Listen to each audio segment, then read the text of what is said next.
जय श्री कृष्ण। आज हम जानेंगे भगवान की भक्ति करनी है तो गुरु धारण करना कितना आवश्यक है। चाहे कितनी भी भगवान की भक्ति कर लो, यद्यपि आपने गुरु धारण नहीं किया है तो भक्ति सार्थक नहीं होती। एक कथा के माध्यम से हम सुनेंगे। महाराष्ट्र में एक बहुत बड़े संत हुए जिनका नाम था नामदेव। ऐसा सुनने में आया है कि नामदेव को भगवान विट्ठलनाथ ने 27 बार दर्शन दिए। जैसे आमने सामने दो लोग बात करें उसी तरह से नामदेव के साथ भगवान विट्ठलनाथ बातचीत कर रहे थे। उस समय में एक संत थे ज्ञानेश्वर और उनकी बहन भी थी। संत ज्ञानेश्वर ने सभी संतों को बुलाया, वह देखने के लिए किस संत की भक्ति पक्की है और किस संत भक्ति में अपक्व है, अपरिपक्व है। तो सभी संतों को बुलाया गया। उस समय गोरा कुंभार भी भगवान के परम भक्त थे।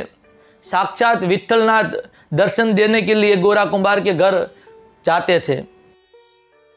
गोरा कुंभार घड़ा गढ़ने का काम करता था, जात का कुंभार था, लेकिन भगवान के प्रति उनकी भक्ति बहुत अच्छी थी। तो उनके घर सभी संतों को बुलाया गया और सभी संतों की परीक्षा के हेतु कारण सभी को बिठा दिया। और ज्ञानेश्वर ने अपनी बहन को कहा कि इनमें से कौन से संत की भक्ति पक्की है।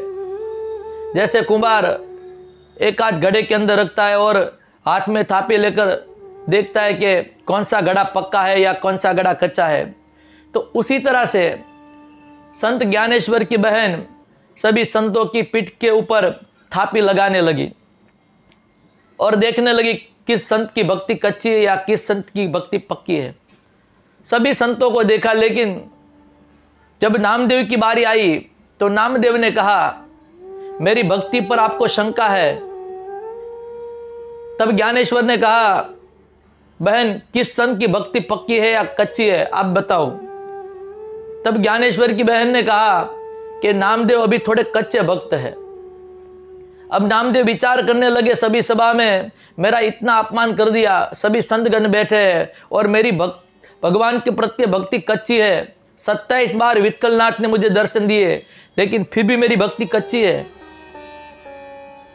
रोते रोते हुए विट्ठलनाथ के आगे गए, विट्ठलनाथ की मूर्ति के आगे बैठे तो साक्षात विट्ठलनाथ प्रकट हुए। विट्ठलनाथ ने दर्शन दिए। विट्ठलनाथ को कहने लगे, प्रभु मेरी भक्ति अभी कच्ची है।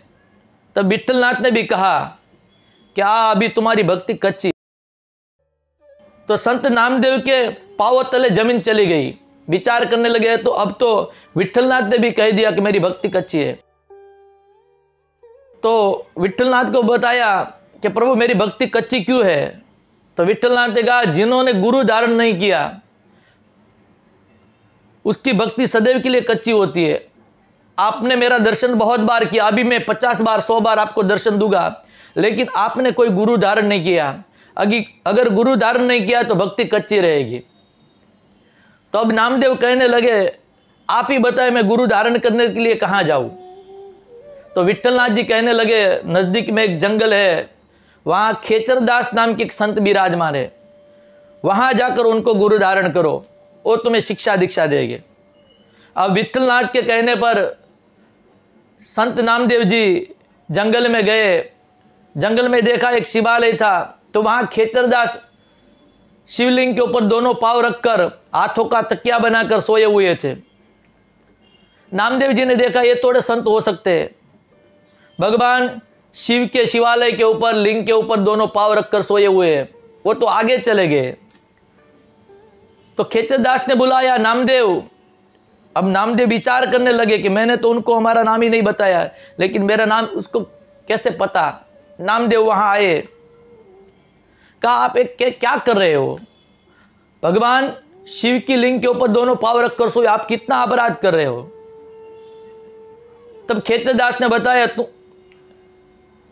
तुमने विट्ठलनाथ को भेजा है ना।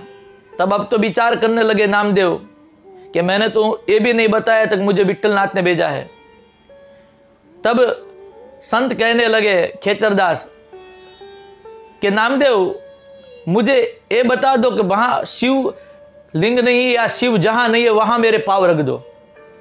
अब नामदेव विचार करने लगे, दोनों पाँव रखा तो दूसरी जगह पर वहां भी शिवलिंग था, तीसरी जगह पर रखा वहां भी शिवलिंग था, दूसरी जगह पर रखा वहां भी शिवलिंग था, चारों जगह पर पाँव रखा लेकिन वहां सभी जगह पर देखा तो शिवलिंग था। तो कहने का तात्पर्य सर्वत्र में सभी में भगवान का दर्शन करना चाहिए। तो खेचरदास ने नामदेव को यही बताया, तुम्हारी भक्ति अभी कच्ची इस कारण है कि तुम्हें सिर्फ मात्र विट्ठलनाथ की मूर्ति के अंदर मंदिर के अंदर ही भगवान का दर्शन होता है, सभी के अंदर दर्शन नहीं होते। यदि तुम पक्के भक्त होते तो सभी परमात्मा में, सभी जीव में, सभी चेतनाओं में भगवान का दर्शन होता है। तो उस तरह से भगवान की भक्ति करो तो तुम्हारी भक्ति पक्की होगी। तो इसी तरह से शिक्षा दीक्षा लेकर खेचरदास के पास आए और विट्ठलनाथ का सभी के अंदर दर्शन करने लगे, उसके कारण नामदेव की भक्ति परिपक्व हुई। कहने का तात्पर्य यही है, अगर आपको चाहे कितनी भी बार भगवान का दर्शन हो लेकिन आपने गुरु धारण नहीं किया है तो गुरु के बिना भक्ति सार्थक नहीं होती है। तो गुरु धारण करना अवश्य है। जय श्री कृष्ण, राधे राधे।